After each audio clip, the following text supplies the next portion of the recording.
मराठी भाषेत क्ष व ज्ञ ही डॅश डॅश आहेत. गट क फेब्रुवारी 2023 चा प्रश्न आहे. मृदू व्यंजने, जोडाक्षरे, महाप्राण, कठोर व्यंजने. बघा विद्यार्थी मित्रांनो, क्ष आणि ज्ञ यांचे इथे पाय मोडलेले नाहीत, याचा अर्थ ही जोडाक्षरे आहेत. जेव्हा क्ष आणि ज्ञ यांचा पाय मोडलेला असतो ती हलंत केलेली असतात. क्ष आणि ज्ञ जेव्हा हलंत केलेली असतात, पाय मोडलेली असतात, तेव्हा त्याला आपण विशेष संयुक्त व्यंजने म्हणतो. ठीक आहे. क्ष कसा बनलेला आहे? क अधिक श पासून बनलेला आहे. आणि ज्ञ कसा बनलेला आहे? द अधिक न अधिक य पासून बनलेला आहे. ठीक आहे.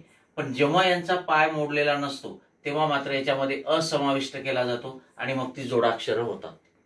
ठीक आहे.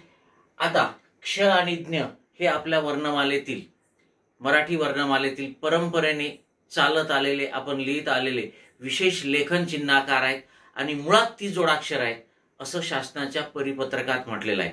10 नोव्हेंबर 2022 शासनाचं जे परिपत्रक आहे, महाराष्ट्र शासन मराठी विभाग, त्याच्यामध्ये असं म्हटलेलं आहे.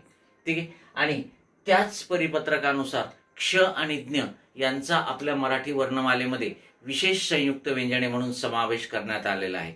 आणि हा समावेश वर्णमालेत करावा अशी शिफारस म पा सबनीस यांनी केली होती. ठीक आहे. आणि मग यांचा समावेश केल्यानंतर, क्ष आणि ज्ञ यांचा विशेष संयुक्त व्यंजने म्हणून समावेश केल्यानंतर आपल्या वर्णमालेतील वर्णांची संख्या 52 झालेली आहे. ओके. यस.